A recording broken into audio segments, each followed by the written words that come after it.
Let us start this session with a silent prayer.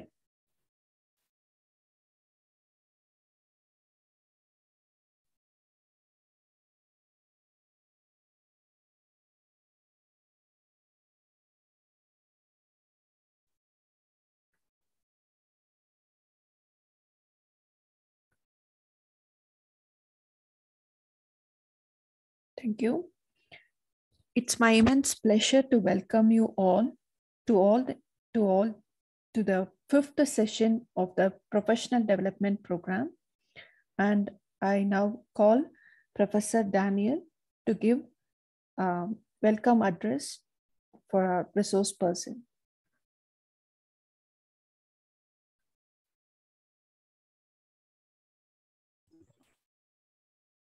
It is my immense pleasure to welcome you all to this fifth day of the 7-day FDP on research writing.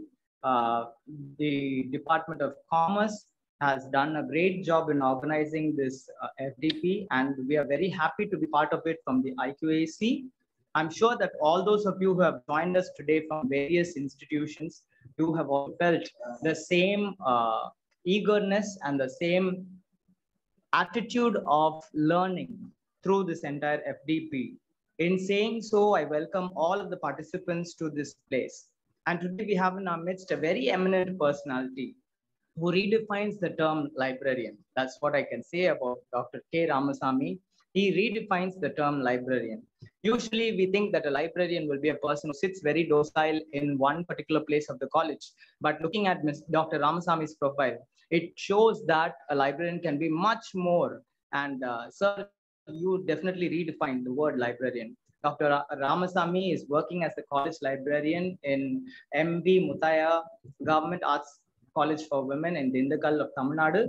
And sir has to his credit, he is a gold medalist. He is a university rank holder, having over 22 years of experience in both school and college libraries. He's also a publisher of over 100 articles in refereed journals and in national and international conferences. And he has to his credit over 50 chapters in edited books. And sir also has to his credit over 100 special talks where he has disseminated his knowledge.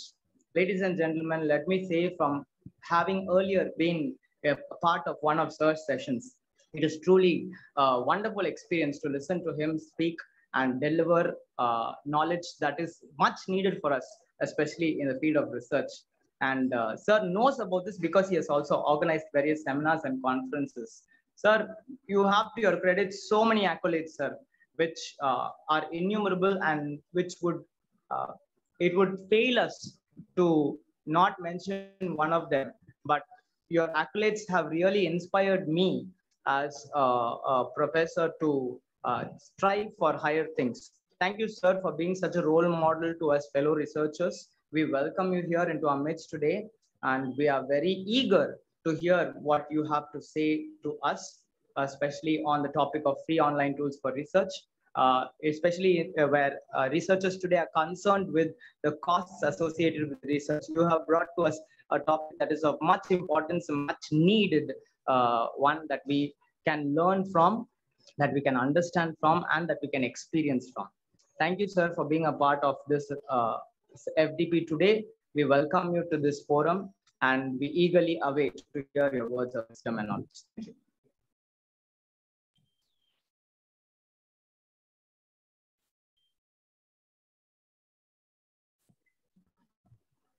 Session over to you.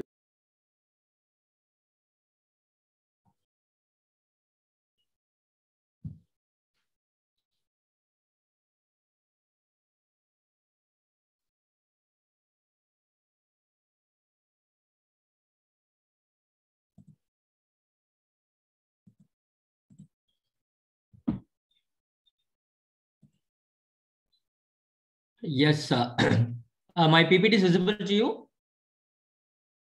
Yes, sir. Yes, sir. It's visible. Thank you, ma'am. Thank you, ma'am. Thank you, ma'am. Yes, Books of the Lighthouses, erected in the great sea of time. E.P. Whipple, the most respected and honorable patrons, conveners, and the organizing secretary of this professional development program being organized by Department of Commerce, second shift of Patrician College of Arts, Adayar, Chennai. And my dear beloved faculty members, research scholars, and students from different parts of this country, a very, very pleasant and joyful afternoon, each and every one of you. It gives me immense pleasure to be part of this particular PDF professional development program. At the outset, let me take this opportunity to thank the management, the organizing team, especially my dear friend, Sweetie ma'am, for having given me this wonderful opportunity of meeting you all in this online gathering forum. And also, I should congratulate the team for having taken this initiative of organizing these kinds of series of programs. I think this is the third time they have been organizing it in a very, very meticulous manner. The congratulations and wishes to the entire team. And my special thanks to Daniel, sir, for having given me a nice welcome address. Thank you, sir, for that. So let me begin with my topic, free online tools for research. So thanks to Corona, this is what we all have been experiencing over the last 2 years with our kids, our adults. So we are started using these electronic gadgets much more than what we used to, either in the social gathering or in our academic environment or wherever you are, you started depending on these electronic gadgets. We started spending a lot of time on this online items. So that is why I thought I would talk about these free online tools, because everybody has started to be available online, either for your personal reasons or for your academic activities or even for your research-oriented activities. We started depending heavily on online tools and online resources. So you know what is research? I'm going to tell you. So it is a systematic process by which you are trying to either discover something very new or you are trying to invent something very new. On the other hand, you take some old things, old theories, old concepts, old formula, and you try to make some changes in those old items, and you just try to give a new interpretation so that the old things can be done in a better way, can be shown in a better way, can be done in a better way, can be done with the minimum cost, and all those things are there. But in an academic environment, when you say research, research may mean a lot of things, whether it is just a class work, an assignment work being done by a child, or it can be a PG second year project, or a MPhil dissertation, or a PhD thesis, or your PDF, postdoctoral research works. You may sometimes taking up some UGC major projects, minor projects, those kinds of projects, or you be writing some journal articles or book chapters, or you prepare some papers for national or international level conferences, seminars. So all these things can be termed as research. Good. Okay. As Dr. Charlie rightly pointed out, see, a cost is involved in doing research. And many a time we depend on some tools for which you have to pay money so that you can carry our research activities. But quite alternative to all those commercially available tools and techniques, we've got a good number of online tools for research, which can be used free of cost by us. Some products are 100% free forever. Some products have both free versions and premium versions. And some products, they provide this kind of free services for a specific period of time. Maybe on the completion of that particular term, you may have to subscribe to the particular product if you want to continue. But I would like to concentrate on only those free tools which are available for us that can be effectively utilized by the researchers for carrying out their research work within that time without wasting their costs. So we have got online tools for all these areas and many more are there. Let us discuss one by one. And please understand, the purpose of this session is not to teach you a couple of tools.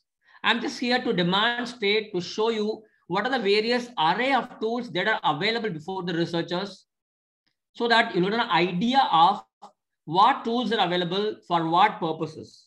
So that maybe at the end of the session or when you're free, you'll be able to go around, explore and try to use those tools and even find out some better tools what I show you today. Fine, good. So let me do the first tool, alert services. So as a researchers, we are always interested to get updates on any chosen field of interest.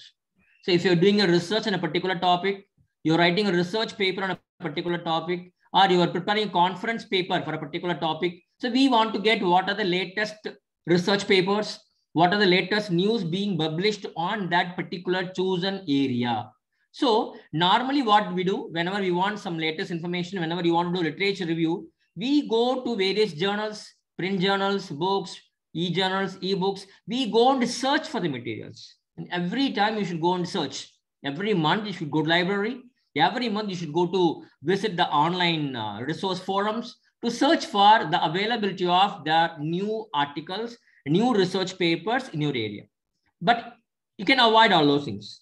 So what we can do is that, just like how you set an alarm in your cell phone, the same way, you can go few places, you can create alerts at few counters. Once these alerts are set, then you need not go and search for all those materials again and again.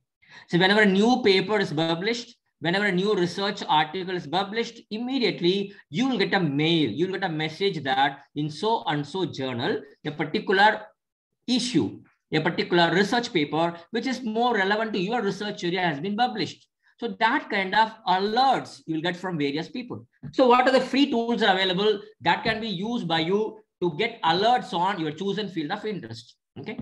Let me begin with the Google Scholar alert. Just go to Google, type Google Scholar. You'll get the Google Scholar. I think everybody is having a Google Scholar account. So once you reach Google Scholar, here 3 rows are there. Okay. Just click on that. There's an option called alerts. You click on alerts. Okay. Alerts for so-and-so mail ID. So far, I don't have any alerts. So I have not set any alerts. I just click on create alert. And here I type my keyword. I'm doing research on institutional repository. So I just typed as my alert query, email ID, and how many results you want. Okay. Once I fixed these things, I just clicked on create alert. Fine. So one alert is created. Up to 10 results can be seen. I want to create one more alert. So I just click create alert. I type my second keyword, information literacy. Then I click create alert. So now I have created 2 alerts. Now what happens from this minute onwards, whenever a new article, a new research paper is added to Google Scholar on these 2 areas, either on institutional repository or information literacy, automatically I will get an email message service. For example, this is my mailbox. You can see here, Google Scholar alert, information literacy. Google Scholar alert, information literacy. So you will get such kind of alerts automatically, and you can create as many alerts as you want. Fine. And when your requirement is over, you just go and remove all those alerts. Fine. Good. This one. And secondly, we have journal TOC. The term TOC stands for table of contents. So, whenever you happen to read a journal, first you read the table of contents. You read the table of contents to understand whether is there any research paper relevant to my area of interest. If it is so, you look for the page number, then you go directly to the particular page, you start reading that particular research paper, isn't it? Fine. The same way, there is service from UK, journal TOC. Okay, just go here. Here, they have indexed. They have created an index. Index of what? See, they have got around 33,000 journals. They have collected a TOC, table of contents, from all these 32,000 plus journals. And all these table of contents are available as an index. Fine. Out of these 32,000 journals, 16,000 journals are open access journals. See, not only you go and search for the table of contents, even you can go and read the entire articles which are published in all those open article journals. Apart from that, they cover around 11,000 hybrid journals. Hybrid journals means some journals are published in the open access mode so that anybody can go and read. Some papers are subscription based. You have to pay money, you have to read those things. They are hybrid journals. Fine. So what they do is that they have got contact with more than 3,600 publishers.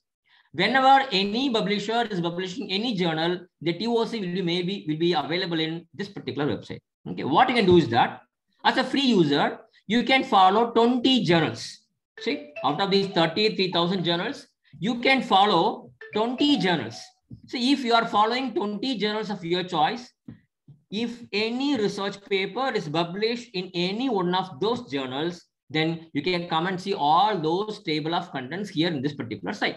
It's very, very simple. Okay, fine. That means you need not go on to search for what is being published in all those journals. Instead, you will be notified, you will be informed on the availability of all these journal papers. Okay, that is the beauty of this particular website. Fine. Yes. This is a home page. You can search.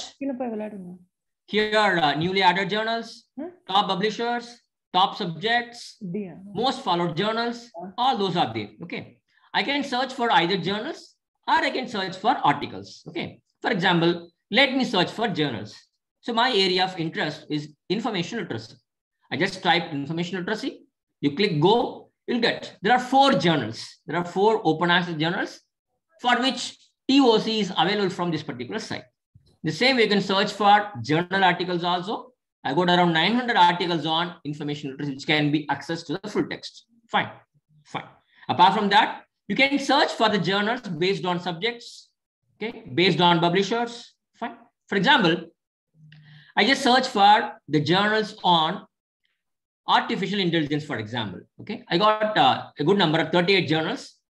I want to follow this particular journal, artificial intelligence research, open access. I just check the box and say, okay, see journals you are following. I am following this particular journal. That means whenever a new research paper is published in this particular journal, immediately I'll be notified. It's very simple. I need not go and search for what is being published in this particular journal. One more journal, I just check Journal of Machine Learning Research. Now I am following 2 journals. Okay, this way you can follow up to 20 journals to get the TOC of all those journals. If you click the journal, you'll get the TOC of all the journals. And if it's an open access, from here itself, you will be able to access the full text of all those research papers. Fine, I think that's clear. This we can sign out. Second option. And third option, there is a website here, nkz.something. Here, they have provided a list of publishers who are providing free TOC. So in fact, almost all the publishers, they are providing the TOC because it's a kind of marketing for them. All the publishers in the alphabetical order are listed. Okay. For example, I want to get alerts on the publication of recent papers in the journals published by High Wire Press. You know about High Wire Press? So what is to be done? First of all, you should do registration. You click on registration, give all your particulars and you create account. Once you create an account, just click on journalist. So all the journals published by High Wire Press is listed here. For example, I just want to follow this particular journal, Canadian Medical Association Journal. Just click the journal. You land at the home page. Here there's an icon called alerts, email alerts. Click on email alerts, give your email ID, click subscribe, over. So hereafter, whenever paper is published in this particular journal, you will get a mail stating that so-and-so paper is published. It's very simple. This way you can follow any of these publishers. Fine. And here's an interesting piece called watchthatpage.com. Here's a website, for example. See, if you are interested to collect data from some websites which keep on changing frequently, which keep on adding data frequently, you can follow this particular thing. What you can do is that click on register. You can register. You can include websites, list of websites which you want to follow. So if you get a list of websites, what happens is that whenever a new content is added, whenever a new information is added to that particular website, immediately you get a mail stating that in so and so web page, so and so thing is added. So that kind of information you get, a beautiful site, you can try. Then comes this Indian Statistical Institute, Calcutta. As a service, they are providing a list of websites of publishers, those who are providing you alert services. For example, I just want to follow, get alerts of journals published by Cambridge University Press. You click on Cambridge University Press. You will land at the home page, browse subjects. All subjects are there. For example, I am interested in economics. I clicked on economics, all the journals on economics. For example, I want to get email alerts about this particular journal by name Econometric Theory. You click on Econometric Theory. Okay, here there's a bell button. You just click the bell button, automatically alert is added so that you'll get an email ID whenever a new research paper is published in this particular journal. Okay, that you can do that. Okay, for example, if you are working in India and if you are part of arts and science colleges, invariably you'll have access to enlist services. And if you're part of higher education institution, definitely you will be having access to ESS, E-Shod Sindhu. Whatever will be the case, if you are having a subscription to these paid resources, they're also providing, all these publishers are also providing the alert services. For example, if you are logging into Enlist or E-Shod Sindhu, there is a publisher called AIP, American Institute of Physics. So they are publishing around 18 journals. If you want to get alerts from these 18 journals, what you can do is that after logging into your Enlist or E-Shod Sindhu consortium, just get into this particular website, AIP, then click on register, give all the particulars, you get the activation mail ID, just click it and you are in. You can see here, my name Ramasamy is there. So I am in. So what you can do, very simple, you can have alerts for 3 different categories. One is journal alerts. So out of these 18 journals, if you are interested in physics, in 3 or 4 journals, you can check all those 3 or 4 journals so that whenever a new research paper is published in all these 4 journals, you will get a mail. The same way, newsletters. So AAP is publishing more than 80 newsletters. You can get alerts for all these newsletters also. Then topics. You can find out the topics you are interested in physics. For example, I am interested in maybe quantum chemistry or acoustics or biological physics. I can check all these topics so that out of all these 18 journals, whenever a new paper is published on this biological physics, immediately I will get a mail stating that in so and so journal, so and so paper on biological physics is published. See, it's very easy, no? You need not spend your time, but you'll get alerts. And finally, RSS Feed reader. You know what is RSS? Rich Site Summary or really simple syndication. So nowadays in the world, almost all the publishers of journals, leading websites, they are providing RSS feed service. Either they say RSS feed or they say Atom feed, whatever it may be, you can read all the feeds. So feeds are nothing but the website, the URLs, which can be captured, which can be read so that you'll be knowing exactly what is being happening in that particular URL latest, what happens latest. You can easily find out. Okay, I'll just show you how. Just go to Google. I just typed onlinefeedreader.com, a beautiful website. And this is a home page. You click on create account, or if you're having a Facebook account, you can log in through your Facebook also. Once you create an account, just click on login. Okay, this is a home page. I'm just going to add a feed. Okay, left side, there's an option called add a new feed. You click on add a new feed. For example, I am interested in national news or international news or cinema news or sports news or economic news or employment news or cultural news, for example. See, this is a newspaper in Tamil, Dinamalar. Here, I just want to follow the local news. Okay, what I can do is I just click on local news. For example, I'm interested in cinema news. I just click cinema. You will get this particular page. Copy the URL. Only thing what you have to do is just copy the URL. Then come back to the online RSS feed reader. Here in the address, paste the address. Dinamalar Cinema RSS feed URL. Then you can create category. See, depending on your requirement. For news, you can have one category. For journals, you can have another category. You can have just like how you create folders in your computer. In the same way, you can create folders for any number of categories. For example, I just click on create new category. I created a new category called news items. Okay, I said okay. Okay, let's come new item. Click on add the feed. You can see here the folder is created on the left side. In this particular folder, I added only one feed, cinema news from Dinamalar. So hereafter, whenever you want to read the cinema news from Dinamalar, you need not go to Dinamalar. Instead, you can come to your RSS feed reader. You can read entire cinema news of Dinagaran in your RSS feed reader. Fine, good. Same way, for example, I just go to Hindu. In Hindu, they provide RSS feeds for national news, international news, states, all those things. I am interested in international news. For example, just click on international. You'll get this particular site. Copy the URL. Fine. Just paste it here. See, you can see. So hereafter, whenever you want to read the Hindu international news, you can come to your RSS feed reader. You can read the entire news. Absolutely no problem. Good. The same way, there are some websites, they are providing you RSS feed. If you want to follow this particular website or blog, just click this RSS feed, copy the URL and paste it in your feed reader so that all the contents of the particular website can be read from your RSS feed reader. Okay, fine. What about journals? For example, just go to Google, you type Oxford Journals, you will land at the home page of Oxford Journals. Okay, very simple. You can select any journal. You go to any journal of your choice in Oxford Journals, click on issues.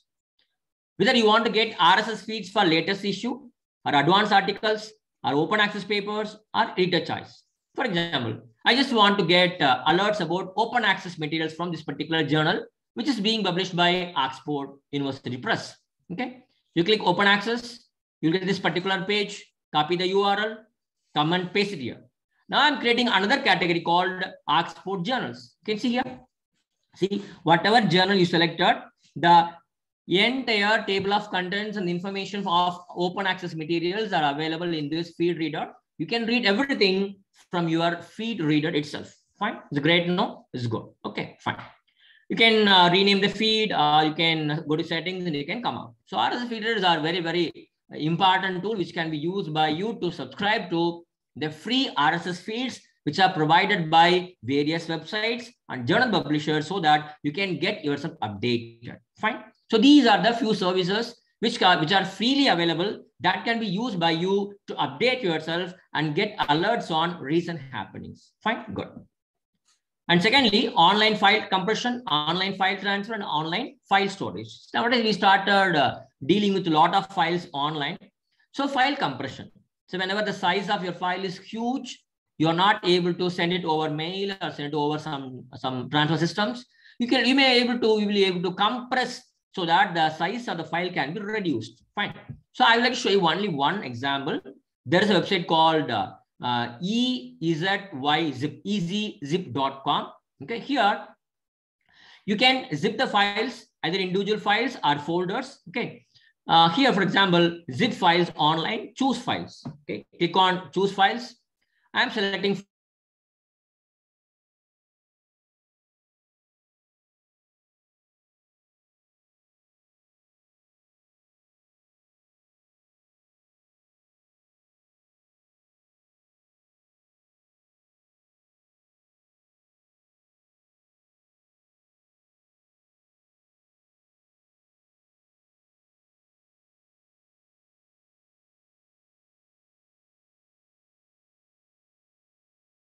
files.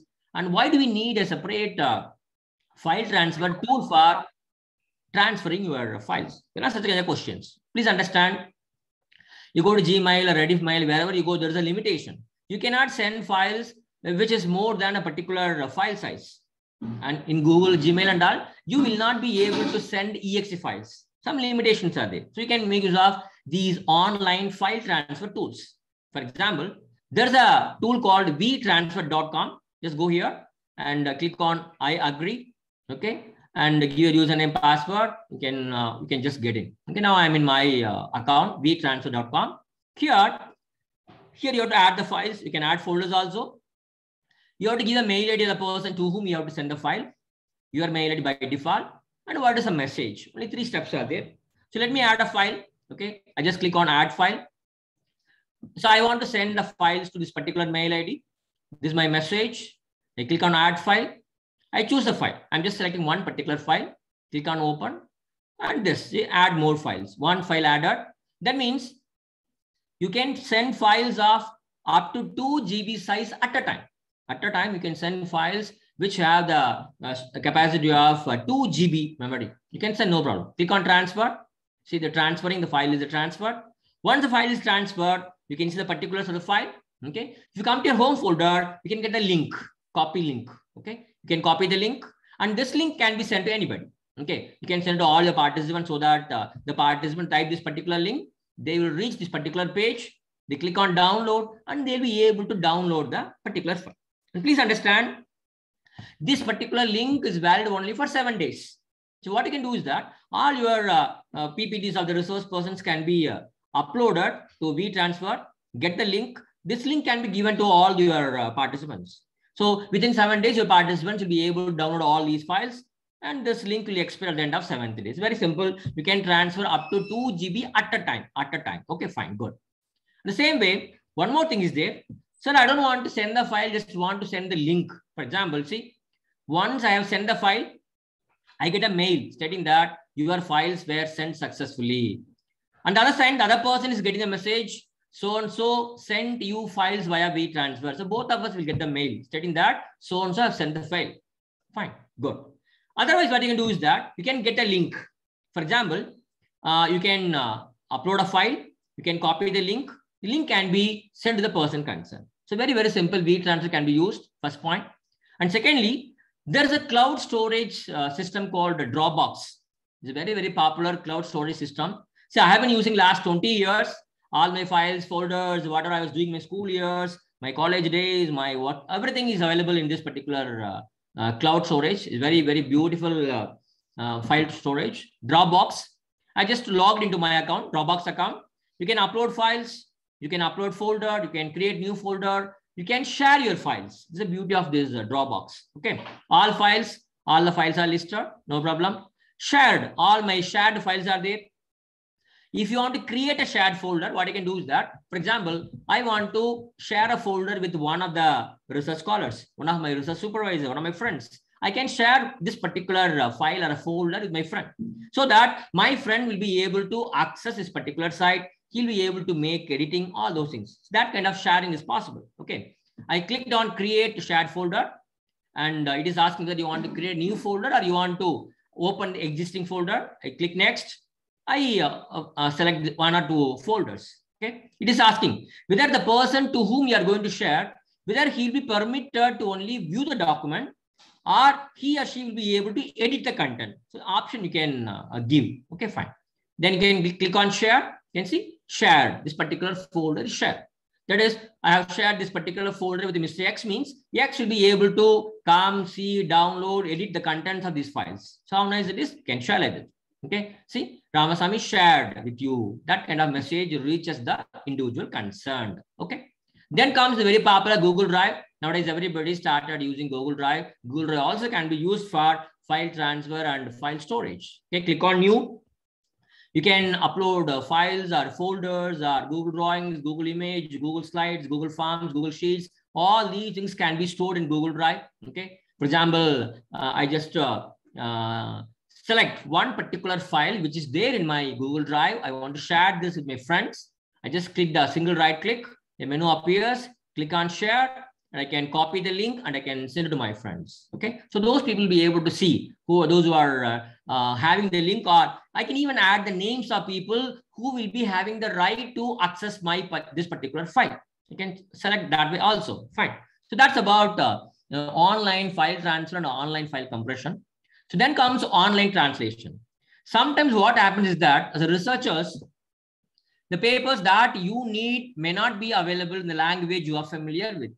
Sometimes the paper may be available in regional language. Sometimes you may have to translate into any language so that you'll be able to understand it. You can try to use it for your review purposes. So there are some tools that can be used by you for conducting this online translation. Okay. So one very, very, very popular tool is Google Translate. Just go to Google Translate. Two options are there.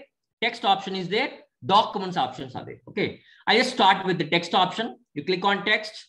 Now, whatever text you type here, immediately the translation will appear on the right panel. See here, I have selected English, source language, and I have set Tamil as a to be translated language.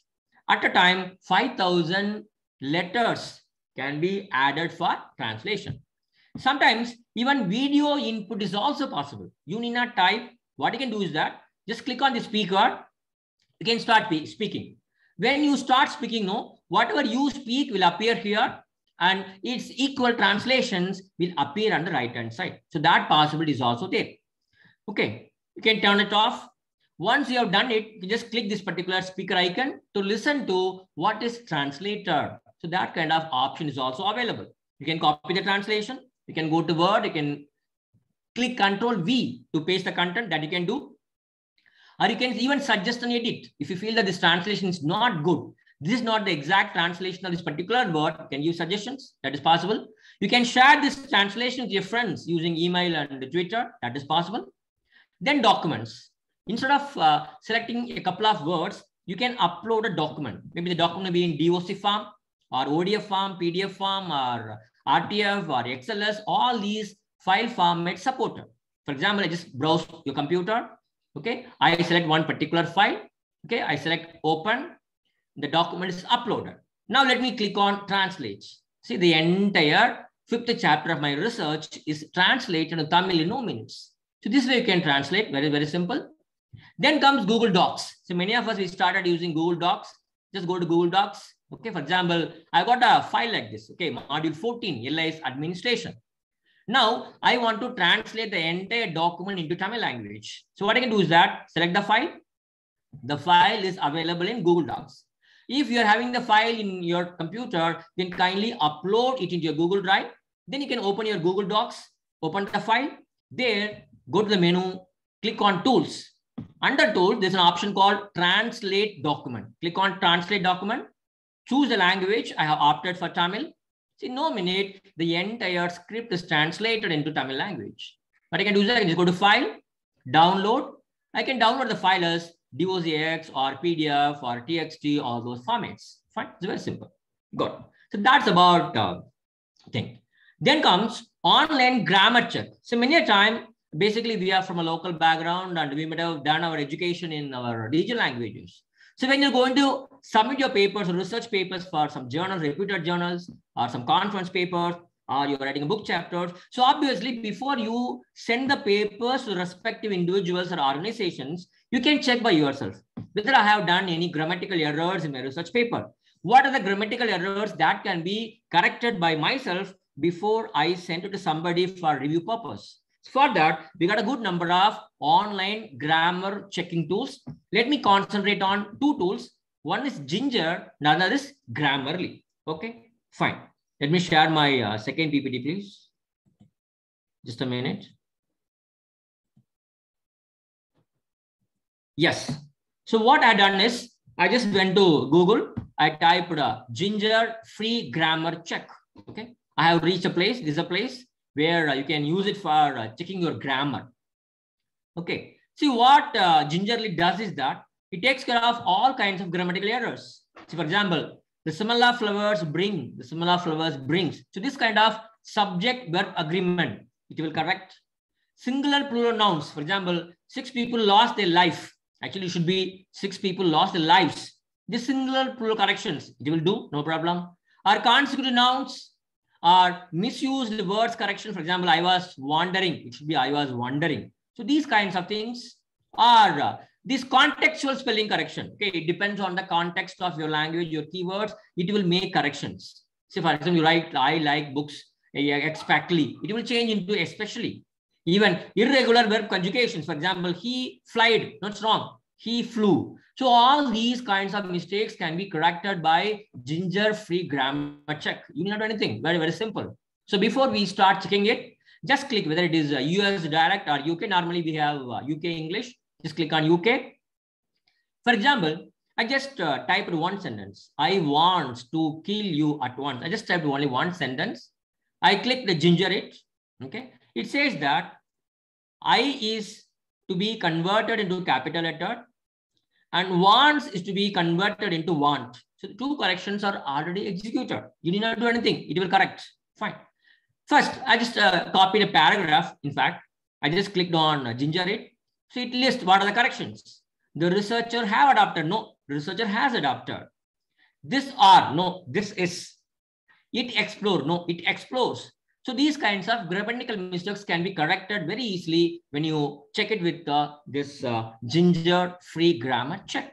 Fine. You can copy it. So this option here, copy to clipboard. The corrected version can be copied and you can paste it anywhere in your Word file. Okay.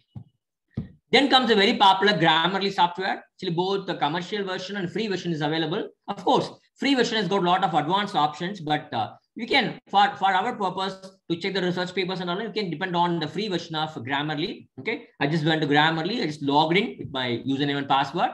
Okay. Continue to Grammarly. You can check your spelling, your grammar, your punctuation. You can check free of cost in Grammarly. Okay. I just went to my account. I opened the page. Okay. This is a document. I just typed a sentence. I want to come the same sentence, for example. It shows that there are 2 mistakes. One problem lies with I. The another problem lies with wants. 2 problems are there.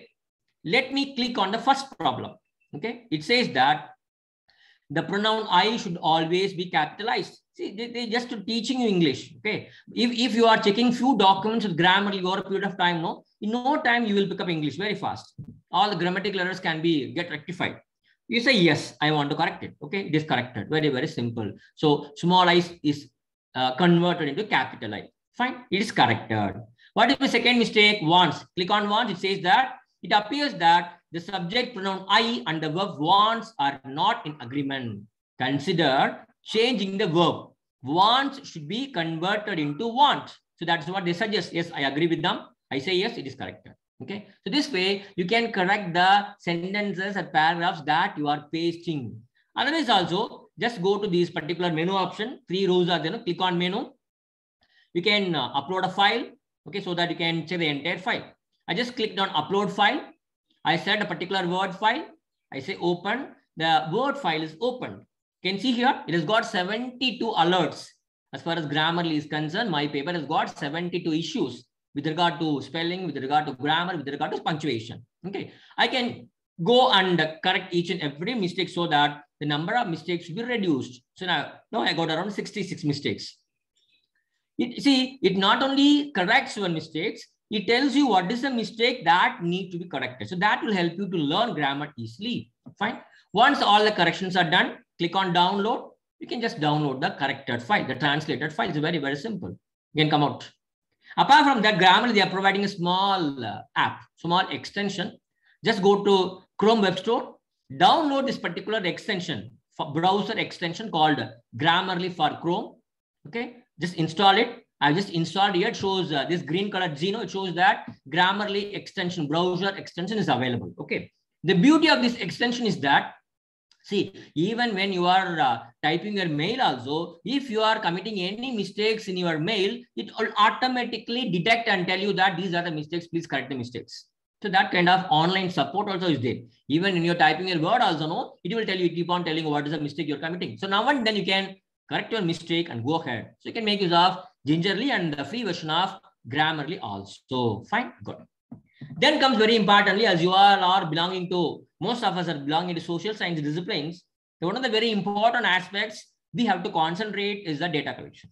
Okay, these days for data collection, apart from the manual questionnaires and schedules, we started making use of various online tools for the purpose of collecting data, not only from the local respondents, but also from very far off respondents of different countries, different states. So Google Form is a very, very popular online questionnaire collection tool. Everybody knows, survey tool. But I would like to talk about another tool, which is equally good, which can be freely used by you researchers for the purpose of collecting data from your respondents. That is Microsoft Forms. Okay. Let me just throw some light on Microsoft Forms. Just go to Google, type Microsoft Forms. Okay. You'll reach here. Click on Get Started. You have to sign in. Just by using your Gmail ID, you can go and create a username, password. Okay, that is done. Once it is done, now you are in your account. See, RK, K Ramasamy. Here, I just clicked on New Form. A new form has come. Here, you can give a title and subtitle. You can give title description. Fine. Now, I want to add questions. So, click on Add New. They support you 4 different kind of questions in the beginning. Choice questions, text questions, rating questions, and date questions. I click on choice. What is your nativity? Tamil Nadu or Karnataka or Andhra Pradesh or Mumbai? Any one choice. That is choice questions. Fine. In the top right corner, 4 options are there. You can copy the question. You can make another question, or you can delete the question, or you can make the questions move up and down. After typing few questions, if you want to change the order of those questions, just by clicking on this upward and downward arrow, you'll be able to change the order of the questions. Fine. And just below the question, 2 options are there. Whether this particular question is required or not. Just like Google. If it is required, it means that unless otherwise this particular question is answered by the respondent, the respondent will not be permitted to submit the questionnaire. Okay, it is a required question. Okay. And second is multiple answer. So if, for example, you ask a question like this: what do you like to have for breakfast? So the answer can be idli, dosha, pongal, chapati, puri, all those things. And one person may give option for more than one answer. In those cases, you can go for multiple answers. So click on multiple answers. Okay. Now you can see the preview. Click on preview. That is how it will look like. First question, choice question, I can have only one answer. But multiple answer questions, I can have more than one option. Good. Okay. Now we have seen two different kind of questions. Then long answer, you want to get the name of the institution or address of the author or his comments, feelings. You can go for this long answer questions you can have. Then comes the rating. Rating means either you can have numbers or you can have stars, so that the respondents will be asked to rate a particular commodity, particular feeling, a particular situation, a particular product on a scale of 1 to 5. Okay, fine. Then some data, maybe a kind of date-based question, date of birth, date of joining, date of appointment, date of increment, all those things. No, you can ask for this date of birth or date-based questions. Okay, and this is a preview of all those questions: long answer question, star-rated questions, and date-based question. Fine, good. Suppose if you want more type of question, very simple. Just click this downward arrow. You'll get one more submenu where 4 more different types of questions are available: ranking questions, Likert scale questions, net parameter promoter scale question, and sections question. Okay, let me go one by one. Click on ranking question. So you can give options. Say rank the products: Fanta, Coke, Miranda. Okay, very simple. So the respondents, when they are going to answer it, they'll get this kind of option. So you can use downward arrow to bring it down to give second rank or third rank to Coke. If you want to make Fanta as a first choice, you can click the upward arrow to make Fanta as a first choice. So this kind of ranking can be done. Then Likert scale. It's a very, very popular Likert scale. They have got a 5-point scale, 7-point scale, 9-point scale, maybe something like highly dissatisfied to highly satisfied, or strongly agree to strongly disagree. So these kind of Likert scale questions. So the minute I type how satisfied, it is giving suggestions. So shall we have these kinds of options? If you say A, all these options will be automatically incorporated. Otherwise, you can go and create option for 1, 2, 3, 4, 5, 6, 7, 8, absolutely no problem. Okay, good. After adding required questions and options, okay, you can go and see a preview. For every question, you can choose only one particular answer. So Likert scale questions. Then comes a net promoter. See, for example, maybe after this particular class, I'll ask a question. You please tell me to what extent you will recommend Ramasamy as a research person for your college program on the scale of 0 to 10. 0 means not at all likely. I will never recommend Ramasamy, sir. 10 means, oh, extremely, I will recommend Ramasamy, sir. 0 to 10. Such kind of scale questions also can be asked here. And beautifully, there's an option called branching is available. In many cases, whenever I handle classes for students or scholars, they ask this kind of question. Sir, is there any possibility of having branching in your online questionnaire? So what is the branching? For example, I just ask a question, whether you are a UG student or PG student. What I want is that if a child is choosing the first option, is a UG student, then I will direct him to go to question number 17. He will start answering from question number 17. Okay. If he is a PG student, if he clicks PG student, then he will be directed to question number 47. From there, he will answering all the questions. So that kind of branching, helping the respondents to move to a section, the questionnaire, which is meant for him alone. So that kind of branching is also very much possible in Microsoft Forms, which is not there in Google Form. Google Form can have sections, but not this kind of branching, jumping from one question to another question. Okay. What you can do is that you click on add branching. Okay. Click on add branching, UG student. What should be the question you should start from?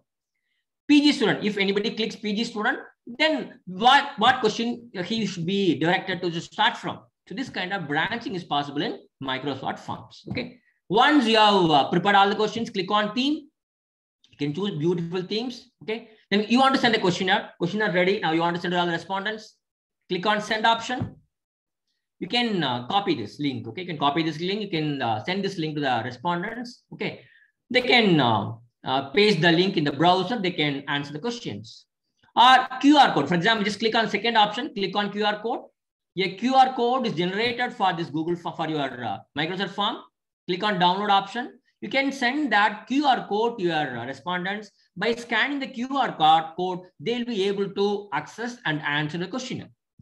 Then third option, embed option is there. Click on embed. This particular things appears. copy this code and paste it in your Facebook or your Twitter page or in your website, so that anybody who happens to visit your blog or website, they'll be able to answer questions online. So that embedding is also possible. All these possibilities are there. Okay. So any respondent who gets your link will type the link in the browser, will get the questionnaire, he will give answers for all the questions, he will submit. Okay. Once it is submitted, you'll come to know that one person responded. You click on response, you'll find out who responded, what is the responses given by that particular individual. Okay, you can save it. And if you want to, for example, some 100 people responded to your query, you click on open Excel, you can see and download the entire respondents in the form of an Excel sheet. That is also possible. You can come out. Okay, so I can say that Microsoft Form is very good online data collection tool. You can start using even Microsoft Forms also for collecting data. Fine. So data is collected. A question comes here. See, many times we have problem in selecting the right sample size for our study. Okay, so we know the population, we don't know the population, but we have to select what should be the minimum recommended sample size for my research work. One thing.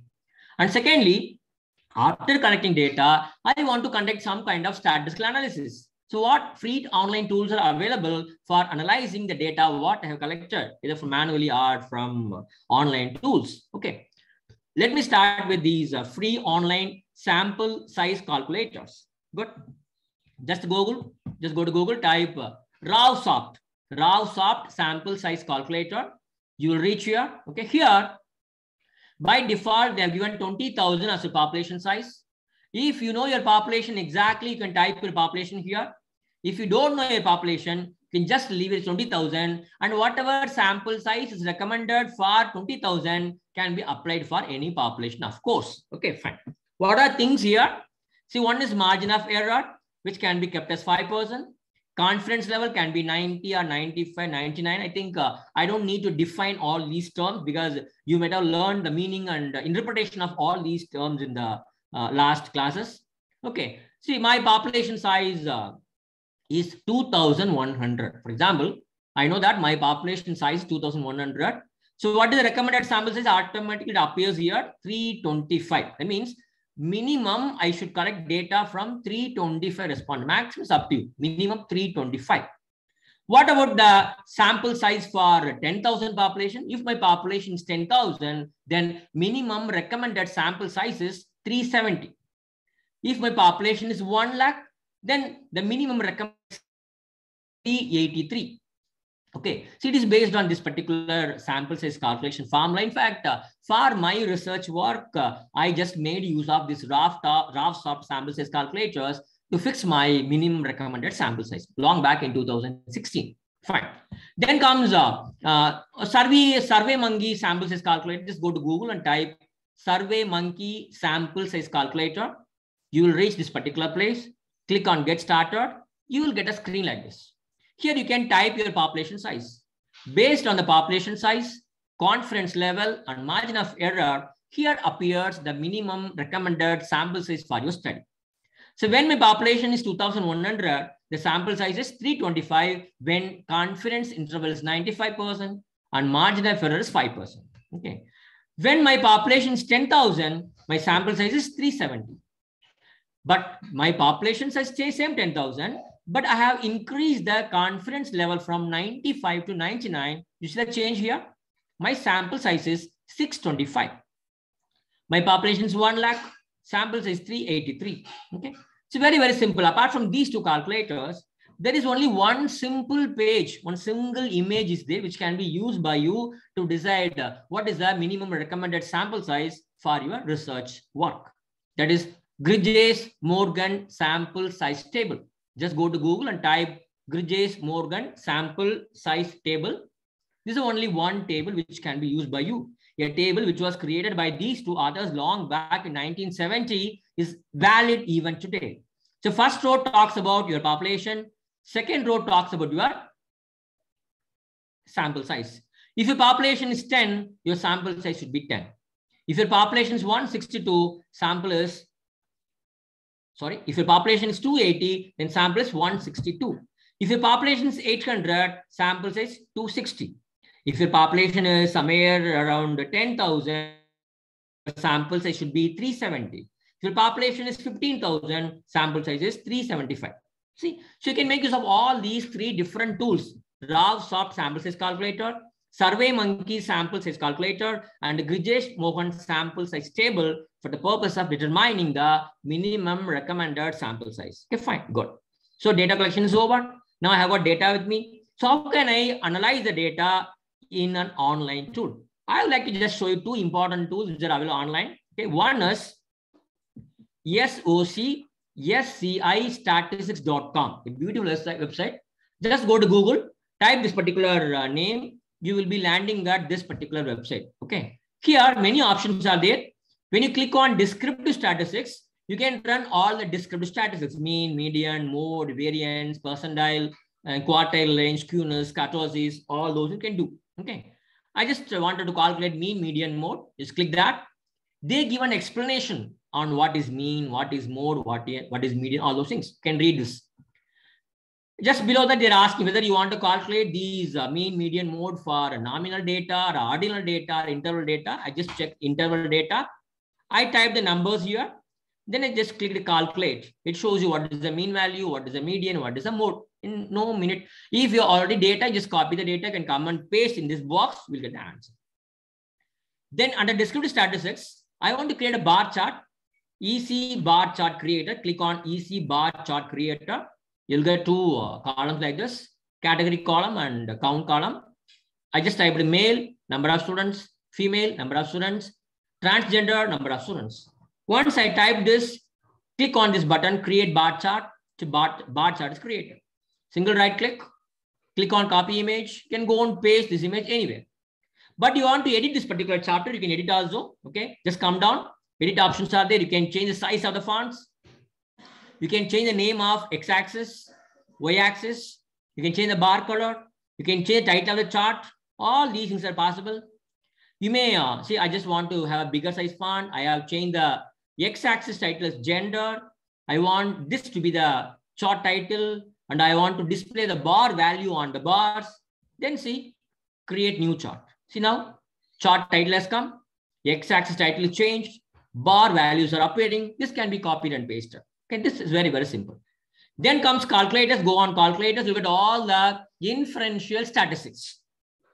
Whatever statistics you need for testing the hypothesis are available here. For example, you have one-way ANOVA, we have binomial calculator, high-square, Fisher test, Friedman, case test, Kruskal-Wallis, Lebanese test of homogeneous variance, Mann-Whitney U test, T test for independent means, Z-score calculation, linear regression.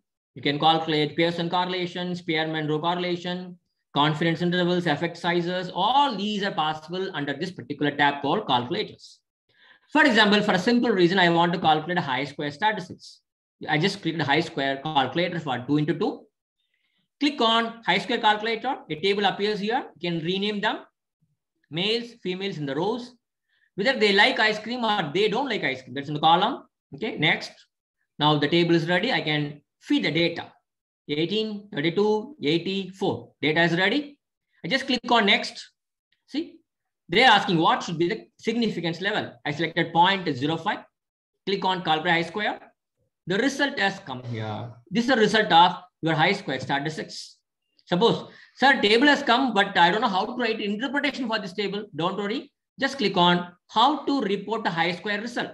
See, this is how you should write. You should report the results of a high-square test in a APA style, American Psychological Association. You just copy this particular format for reporting the results of high-square. Same way, you can find out how you can report the results of all these statistical tests in this particular site. SCI statistics.com. Fine. Not only that, sometimes we are not able to decide whether I have to make use of this particular tool or that particular tool for the purpose of testing my hypothesis. So this particular tool will tell you how to choose the right appropriate statistical tool for your research. Click on which statistic test. Choose what is the kind of data you have, nominal or ordinal or interval. Then tell the computer whether you want to check the relationship between variables or you want to find out the differences between the populations. Whether you are comparing a single sample to population or you're looking at more than one sample. Whether you are dealing with independent measures or repeated measures. Whether you are having 2 samples or more than 2 samples, once you give all these answers, then the web page states that t-test independent sample t-test is apt tool for your data. And if your data is not normally distributed, then you can go for Mann-Whitney U-test, the non-parametric equivalent of independent sample t-test. So it's a very beautiful site. And secondly, there is a website called Data Tab. Here, you cannot put your data to do analysis because it's a premium based product. But what you can do is that they're having the sample data. You can make use of the sample data to analyze and find out how to run the analysis, what kinds of results you will get, and how to write interpretation for all those results. So that you can learn from this particular Data Tab website. Click on statistics calculator. This sample data they have, data view and variable view, just like in SPSS. And here, all kinds of statistics, including mediation moderation, principal component analysis, cluster analysis, regression, correlation, decision tree, all those things are there. If you click on this particular group t-test, all these tests are there. Okay. The beauty is that when you select a variable, they will automatically select the test for you. I just selected salary. They are telling one sample t-test is best for this particular variable. When I select 2 variables, one nominal variable, one metric variable, they suggest that t-test for independent sample is the right tool for you. Fine. Okay, you can run the test. See, once you get the results, okay, you can click on check assumptions. So how the normality of the data or variance of data is checked. That you can see. Summary in words. You can find out after conducting t-test in any statistical tool, how you can write the summary of that particular test. Here they have given an example. So by reading this, you'll understand how to write summary for different statistical tools. So these 2 tools are really very good, which I have been using for years. You can try, please. Okay. Then comes online reference managers. It's very, very important because these days we talk about plagiarism. When the similarity index goes beyond 10%, 20%, 30%, they say that you should rewrite mainly because you have copied things and you're not properly acknowledged the sources. You're not properly cited them. So you have to cite the resources properly. You have to write reference for the resources properly. Okay. How to do that? You have to follow some kind of standard. So many style manuals are there. They got more than, you will not believe, they got more than 10,000 styles all over the world, starting from APA, American Psychological Association, MLA, Modern Language Association, Chicago, Throbian, ISO, IEEE, Nature. So the list is endless. But how to write references in all these different styles? Okay, there are a good number of online tools are there. Let me share with you one beautiful tool. Okay, yes. Yes, I think my screen is visible. There is a beautiful online tool by name ZBib, Zotero Bib. So you know that Zotero is a open source reference management software. You can go to Google, you can type Zotero, you can download the software, you can install it in your system. Just like MS Word, you can go and use Zotero. But what I am showing is online version of Zotero. Just like Mendeley, Mendeley has got both desktop version and online version. So this is the online version of Zotero. Just go to Google, type ZBib. Okay, you will reach this particular homepage. This is a homepage. Okay, and Zotero Bib is the online reference generator. So what you can do is that it's very, very simple here.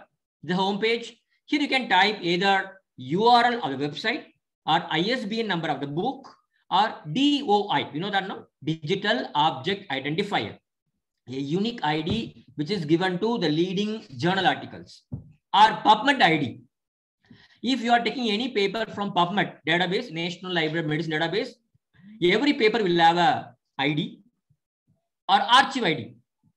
If you go to archive ID, a preprints website, every paper has got a archive ID or even title. If you have any of this, you can create reference on a minute. For example, I have taken few pages from a particular book, textbook. Now I want to give a reference to this particular book. What I can do is that I just typed or pasted the ISBN number, click on sites. In no minute, the reference, how you have to write reference for that particular book, it appears. It's very simple. In which style? It is in MLA style, Modern Language Association, 8th edition, latest edition. If, for example, for the same book, I want a reference in some other style. It's very simple. Just click on this symbol, downward arrow. Okay, more than 9,000. Now we have more than 10,000 styles with the Chicago or APA 7th edition. For example, I want to maybe write the reference in the IEEE style. What you can do is just click on this 9,700 other style. Click that. It appears. I just typed IEEE. All the styles which are concerned with IEEE appear here. You can choose whether you want to submit a journal so that you want to prepare all your references in this particular IEEE annals of the history of computing. You can do that, no problem. Okay. Now you see, you can copy the citation. Once you have prepared a reference, click on this particular box, copy citation. This is a book, okay. And they tell you how you have to prepare the in-text citation. What is in-text citation? For example, in your research paper, second page, in the 4th paragraph, you copied 2 lines from this particular author. So in the second page, 4th paragraph, after copying that particular information within the bracket, you will write the name of the author along with the year of publication. So this is known as author date system. Basically, 2 different systems are there. One is numerical system where you go and write number, and this is author date system. So if you are following author date system APA model, then this is how you have to write the in-text citation. Click on copy citation and you can go and paste it anywhere. So in-text citation can be copied very easily, no problem. If you want to delete the item, you can delete. Okay. Suppose I want to copy this item, just come down. There's an option called the copy to clipboard. You can copy this particular reference as an HTML file or RIS, Research Information System file, or BibTeX file or Zotero file. All these possibilities are there. I just click the copy to clipboard. The content is copied to computer's temporary memory. Okay, you can go and paste it anywhere, no problem. And secondly, I just pasted one DOI of a research paper. I got a DOI. I just paste the DOI. Click on site. You can see the result has come. I got 2, one for ISBN number of the book and second for DOI of a research paper. And thirdly, I pasted one PubMed ID, just PubMed ID. Click on site, just come. Now, for example, after getting the result, I want to make a few corrections. Okay, click on edit. I want to convert this 9799 for example, okay. I just converted into 1999. You can see here, it is changed. Now I got 3 references. Okay, fine, good, in APA style. Now, this is the archive ID. I pasted the archive ID. I just click the site. You can see the reference for that. I got 4 results. Okay, then comes, see, normally we have the problem in writing or rendering reference for the URLs, website addresses. Here, what you can do is that just copy the URL, paste it here, click on site, and this is how you have to write reference for that particular web page in APA 7th edition. Okay, good. Now you can see all the 5 results. Good. Now just come down. You can copy it. Just click on copy to clipboard. You can go to Word, Control V. All the 5 references are pasted here. See, I did not tell computer anything. See, all the 5 references are arranged automatically in the alphabetical order according to APA style. And all the 5 references are set in hanging indentation. See, first line starts from here. Continuation starts from little away from the first letter. It's called hanging indentation. So I didn't tell anything. That is the beauty of this kinds of online tools. Okay, that's so that you need not waste your time more on preparing references. Rather, you can use your time for doing your real research work. Fine, good. The same way, for example, sir, I prepared the references. I want to send the list to my research supervisor. You can do no problem. Just come down. There's an option to link to this version. Click on create. Click on copy URL. You can send the URL. So your research supervisor can paste the URL, can click the URL. This particular reference will appear. Whatever corrections he comments, he needs, he can even correct over that. He can tell you also. So that kind of sharing is also available. Okay, for example, sir, I typed one ISBN number, sir, but there's no reply. It means that that particular book is not available in Google or Google Scholar, or it is not indexed in Zotero Bib. So what you can do is that you can go for a manual entry. It's very simple. Just click on manual entry. Okay, all these forms appeared. More than 43 forms are there. For example, I want to manually create reference for one journal article. Okay, you click on journal article, give all the particulars: title, author's name, which journal, volume number, issue number, page number, year of publication. Click on done. You see now the reference is available. So if that particular resource is not available in Zotero Bib, you can create manually for any kind of resource. Okay, fine, let's go. Then comes Google Scholar. You know very well. Just go to Google Scholar. I just typed COVID-19. I get the results. Here, there is a double quotes. Okay, if you click double quotes, Google Scholar provides reference for this particular research paper in 5 different styles. MLA, APA, Chicago, Harvard, Vancouver. Just copy and paste. But one thing is that in many, not many cases, in few cases, I have seen that the referencing being made available in Google Scholar is not 100% accurate in some cases. So you have to be careful in using these Google Scholar also. Fine, good. Then comes data visualization tools. So nowadays, see, data is ready, data is analyzed. Once you get all the results, we would like to showcase the results in the form of visuals. So whatever complex data you have, you want to break down all the complex data into very, very easily digestible graphical representation so that people will be able to understand your data very simply. Just by having a glance at your data, they will be able to interpret what you are trying to convey through those things. It's very simple. So for the purpose of data visualization, you can use a lot of tools. The charts or maps or tables and graphs, all those things can be used. Fine. So these are various kinds of graphical representation of your data. Okay. Maybe a couple of types you might have used, but many types you may not have used. Have a glance of all these items. Time change. Whenever you want to show a change of time, a trend of a particular concept, cost of prices, number of readers, all those things. Now you can make use of all these different kinds of charts. Then comparison. Whenever you want to compare 2 different products and 5 different years performance of a company or past percentage of an institution over a period of 5 years, you can go for all these different kinds of charts, bubble chart or multi-liners or bullet chart. Very, very new things are there. Then classification. Whenever you want to classify your data, you can go for all these kinds of charts. Then correlation. Whenever you want to show correlation, you can go for these bubbles or heat maps or points clouds. All those things are there. Or whenever you want to show the distribution of your data, how your data is distributed, whether it's normal or not normal, all those things. You can go for histograms or boxes, whisker boxes or density graph or violin graph or data distribution.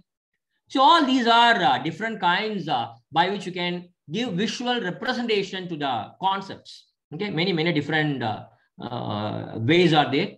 Okay, many tools are there. Let me show you. Apart from this, we have got infographics also. Okay, so how to create these different kinds of graphs rather than what we normally do in software like MS Excel. So what you can do is that though there are commercially available data visualization tools, I would like to show you few tools that are available online that can be employed by you to create these kinds of different tools, different visualization concepts. For example, you can go to this particular site. Okay, 1 minute.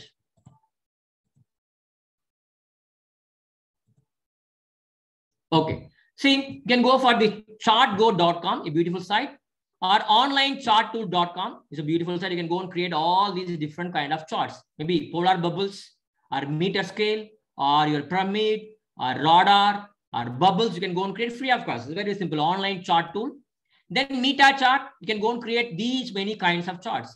See, tally charts, something very different. In olden days, no, before the arrival of computers, we used to put tally marks whenever you calculate tables, no. The tally chart you can create, or bar and pie chart together you can create, spline chart you can create. So many different kinds of Venn chart, Venn diagram, no, that kind of charts can be created here free of cost.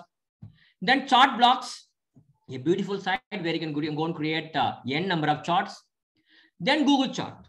So whenever you want to create some kind of interactive charts, a moving interactive charts, you can go for Google chart. Here, for each and every, for example, if you want a combo chart, for example, or if you want scatter chart, if you want the geo chart, just click on the chart. They'll provide you a HTML coding. Copy the HTML coding, paste it in your computer. In that HTML coding, you just go on to change the values. Don't change anything, just change the values. Run that HTML file once again, you'll get the interactive code, which can be pasted in your websites or in your online reports. So Google Chart is a very beautiful option.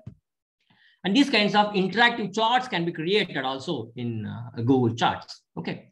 Then comes mind maps. Recently, I could see a lot of use of mind maps. See, whenever you're using research, many scholars these days have started using mind mapping. Apart from what they could draw in MS Excel, they started using mind maps, either for the purpose of showing their objectives or hypotheses, their suggestions, their sample selection strategies. You can are showing your findings, are discussing your points. You can go for creating a mind map. So mind map is very simple.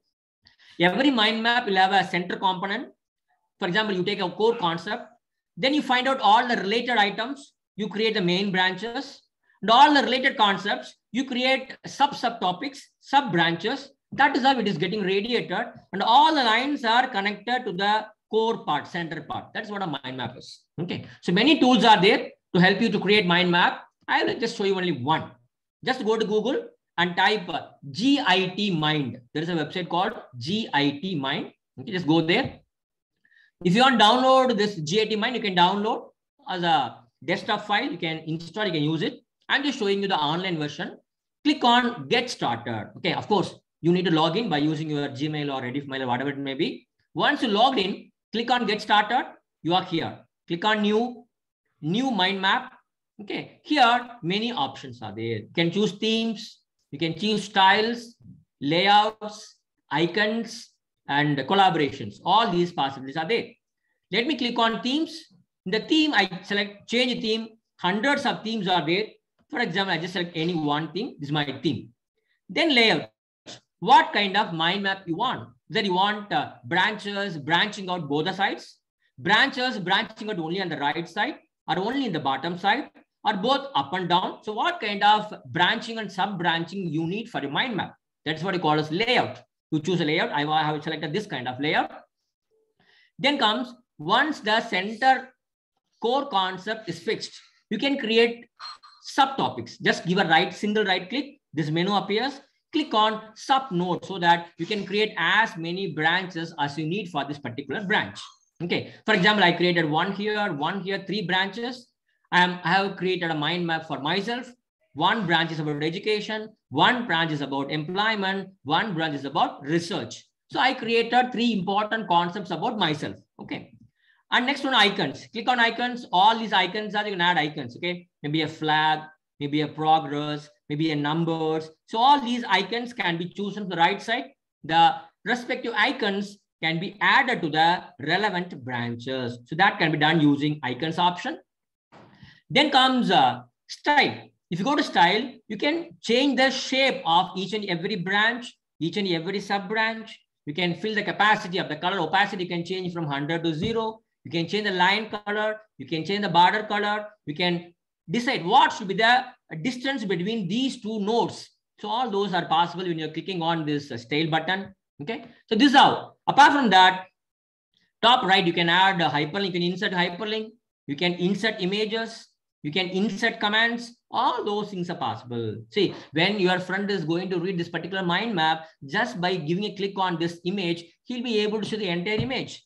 Just by giving a click on this hyperlink, your friend will be directed to the full text of a particular article, what you have given as hyperlink.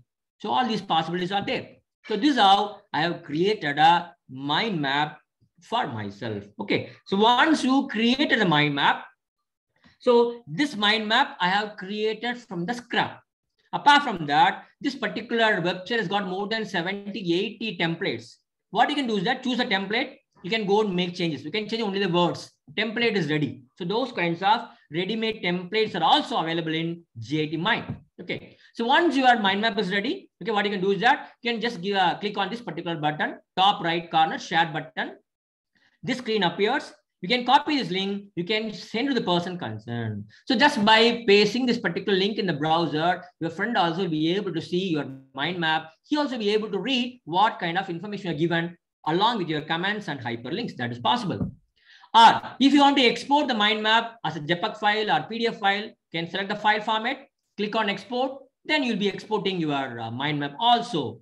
And finally, you can invite your collaborators. For example, you want some of your friends, your research supervisors to come and collaborate with you to make editing on your mind map, to add comments, to make changes. You can invite others also. So all these possibilities are there in the mind map. You can try. And finally, let me talk about online plagiarism checkers. See, basically, we don't recommend the scholars or our students to go for checking their papers against plagiarism in the freely available tools, because sometimes, when you go to a freely available tool and check your content against plagiarism, After some time, when you go to university, sometimes it shows 100%. So that kind of problem is there. So normally we don't suggest, but for the sake of sharing with you, I'm just sharing what are the free tools available for checking your papers for plagiarism. Okay. For just go to Paperator. There's a beautiful site, Paperator. Go to Paperator. Here you can paste your text. Okay. You can paste your content. Okay. Once you pasted your content, click on Get Report. Okay. They are processing your things and they're showing that 100% original. There's no plagiarism. Good. Very fine. I go to another website, smallseotools.com. Okay. Here I can check a maximum of 1,000 words per search. I have pasted 2 or 3 paragraphs. Okay. I just check plagiarism. It says that 50% plagiarism, 50%, my content is unique. It's very, very, very different. Okay, fine. Now what you can do is that his option is there. Rewrite plagiarized content. If I click this, the system will automatically rewrite all the content which is shown as plagiarized content, so that my article will become plagiarism-free content article. Just click on rewrite. See, then check plagiarism. It says 100% unique. So even that kind of facility is also available here. But here, there's an option. So they are showing you every line. So this line is plagiarized. How? Compare. If you click compare, they will show you exactly from which resource you have copied this particular sentence. Just click on compare. So it shows that this is the line. So this is a web page from where you have copied that particular sentence. So that kind of comparison also can be done, this particular source. Then you can download the report. So they show you the entire report of your plagiarism checking. Okay. Apart from that, you can upload a document also. Apart from pasting few paragraphs, you can upload a document in all these formats. TXT, DOC, or ODF, or PDF, or RTF. No, you can upload a file. For example, I just upload a file, a PDF file. The file has come. I click on check plagiarism. They will show you. Then comes a duplicate checker, another website. I can paste a file or I can upload a file. Both are possible. Okay, you can choose a file. Very simple. And finally, so once you have done your research, now you want to select the right journal. I think this is the last tool I am showing you under free online tools for research. Maybe I'll take 5 more minutes. After then, we can have our question answer session, please.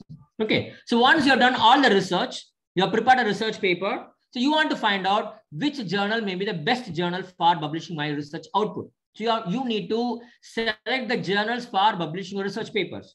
So there are some online journal selectors, journal finders, journal suggesters. Just go there. Maybe you'll be asked to paste the abstract or title. You can find out the suggested list of journals wherein you may think about publishing your papers. Okay. For example, I just go to journal finder of Elsewhere, paste the title and abstract. I have chosen the research field. They are showing what is the journal which is apt for publishing my research paper.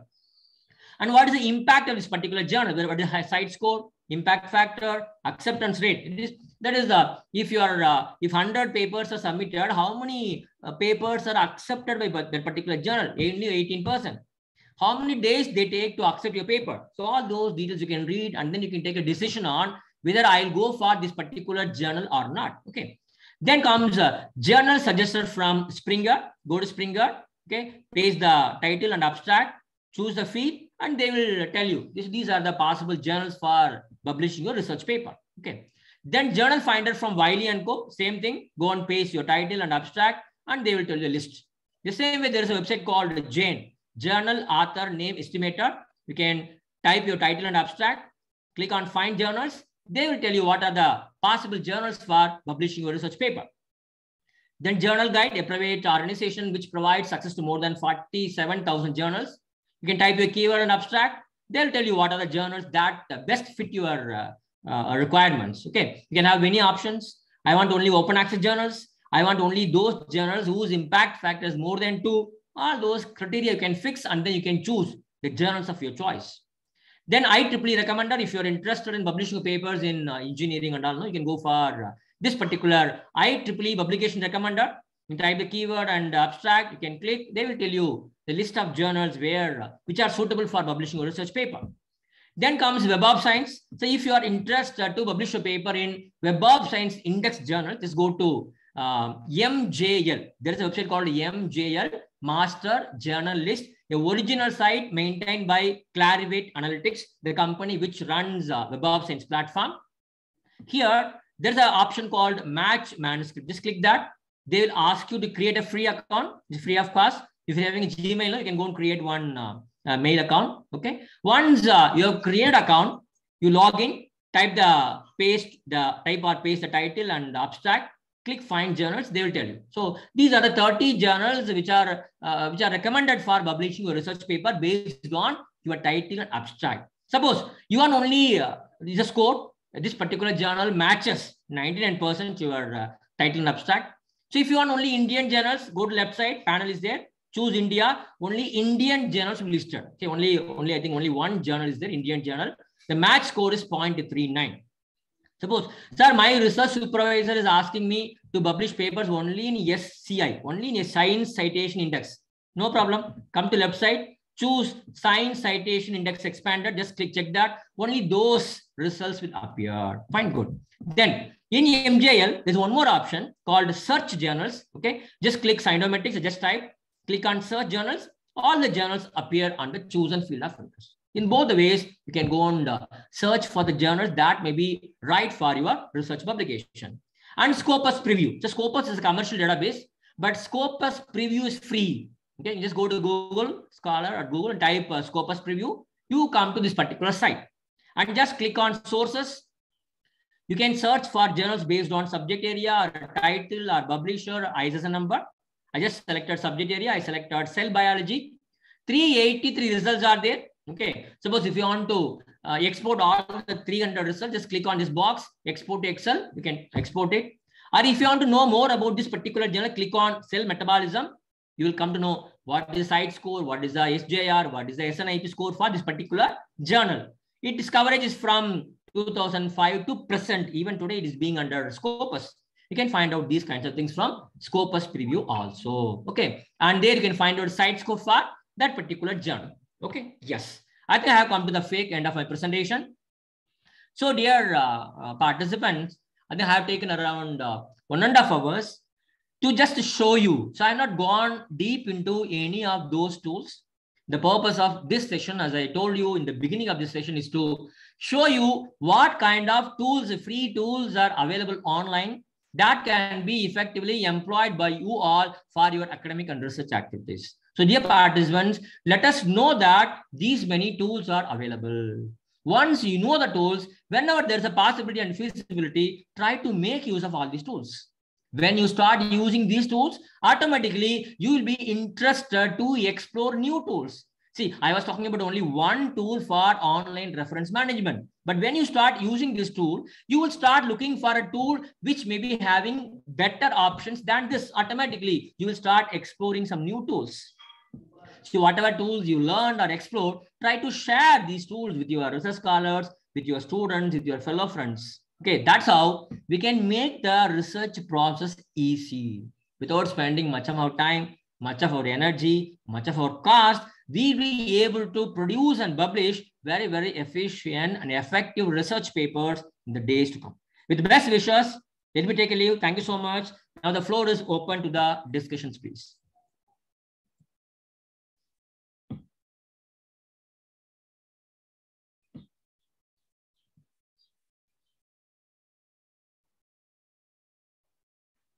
Let me read the chat box also. If anyone see, so can you suggest a website to get journals related to English literature? As I told you, Chitra ma'am, if you are interested to get your papers published in Scopus, you can go to Scopus Preview. You can find out English related journals.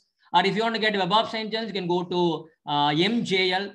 Or if you want to get more open access materials, you can go to DOJ, Directory of Open Access Journals. You can go and search for journals related to English literature. Many possibilities are there. Let me look for other questions from the participants. In the meantime, if any participant wants to ask a question, they can unmute themselves and they can kindly ask the questions, please. Yes, sir. If any participants want to ask questions, please raise your hands. I can unmute you. And some of them are asking for the PowerPoint presentations. I don't mind sharing these presentations. I will send all these presentations to the organizing secretary. I think they may have some kind of mechanisms to forward all the resource persons' presentations to you. I think they will take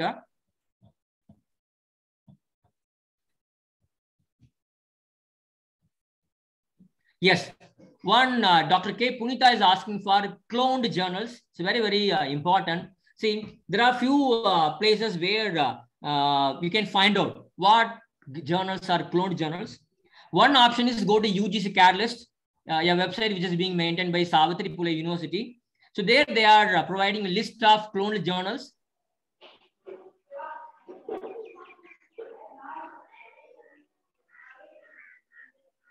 Yes. So UGC CAR list, they are providing two different list of cloned journals. List of cloned journals of Group A journals and Group B journals. And apart from, they are providing a list of journals that are being removed from Scopus now and then. You can go and find it's one particular option. There is another option called Bailey's. There's an author called, librarian called Bailey's Directory, something like that. PredatoryJournals.com. If you go to that website, also they are providing list of journals which are predatory in nature. So these two options you can try for that. Best is just go to Web of Science or Scopus, find out the authenticity of the journal over there, then directly approach the journal publisher instead of contacting some intermediaries. Then there will be any problem for cloned journals. Thank you for that question.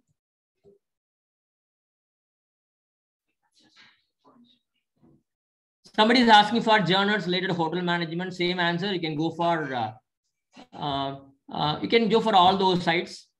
Scopus list is huge and very difficult to identify genuine journal. That is what Dr. Kavita ma'am, I told you there is a website called Scopus Preview. Scopus Preview is an original site maintained by Elsevier company. If you go on to find a particular journal which is indexed in Scopus, available in Scopus Preview, that is a genuine journal. You can believe that. Only thing is you have to approach the correct publisher. Fine.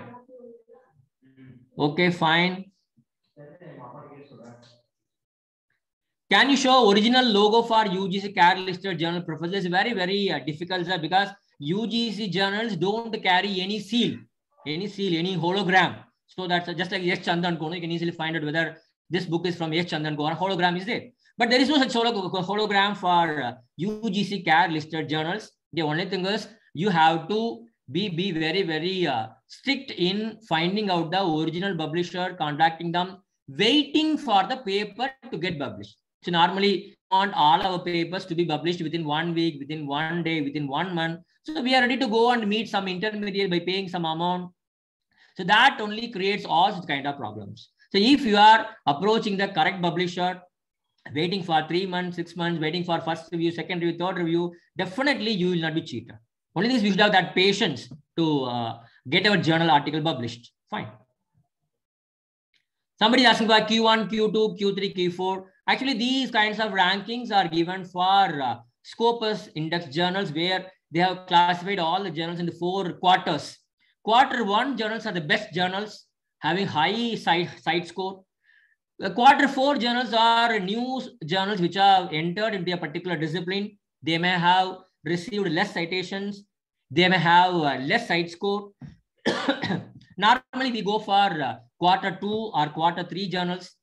Very rarely, unless otherwise you're from a pure science background, you have created a real research, original research finding, which may have a high impact. You may not be able to go to a quarter 1 journal. That's what I have experienced. Fine. That's a good question. Okay.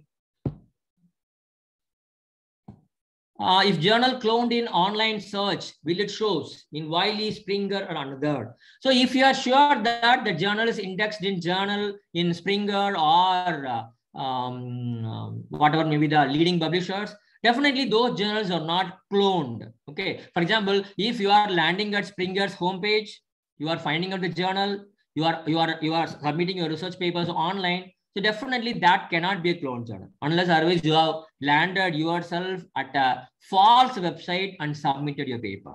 Fine. Okay, that is good. Okay.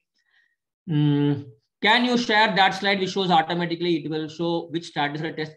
I just repeat it. SCI statistics.com. That is a website.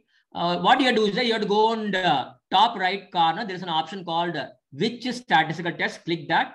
They will ask you a few questions. You have to answer those questions. At the end of the questions, they will tell you what is the best appropriate statistical tool that can be employed for that kind of data. Name of the website is SOCSCI statistics.com. Fine. Yes. Okay. Yes, I think here is the time we have to end our session, it seems. So thank you so much for all the questions. And I thank this opportunity, thank the organizers for having given us a wonderful opportunity of meeting all of you online. Thank you so much. So thank you, sir. Thank you so much. Our participants got a very good resource today. Thank you so much, sir. I just call Janathan sir to give vote of thanks. Yes, audible, ma'am? Yes, sir. Audible, sir? Yes. Good evening, everyone. It has been such an honor to be a part of this wonderful event. On behalf of the organization, I would like to extend my heartfelt gratitude to our esteemed guest, Dr. K. Ramaswamy, sir, for gracing today's program. Thank you, sir, for your very thought and provoking and interesting address. And my sincere thanks to our director, academic director, principal, and principals for their constant support to grant success in this program. I thank our team, the head of the Department of Commerce and IQAC members. Last but not least, I thank all the participants to attend and gracious in this occasion. Once again, I thank you to all. Thank you. Thank you very much. So, dear participants, please, all of them, please stay back. Now the attendance link will be sent through the chat box. Once you can submitted your feedback, and then you can leave the meeting. Thank you. Switi ma'am, yes, sir. may I have the privilege of leaving the meeting? Yes, sir. Yes, sir. Thank you so much, sir. It's very. Thank you, ma'am. Thank you so much. Thank Wonderful session, you, sir. sir. Thank you, sir. Thank you. Thank you, sir. Thank you so much. Thank you.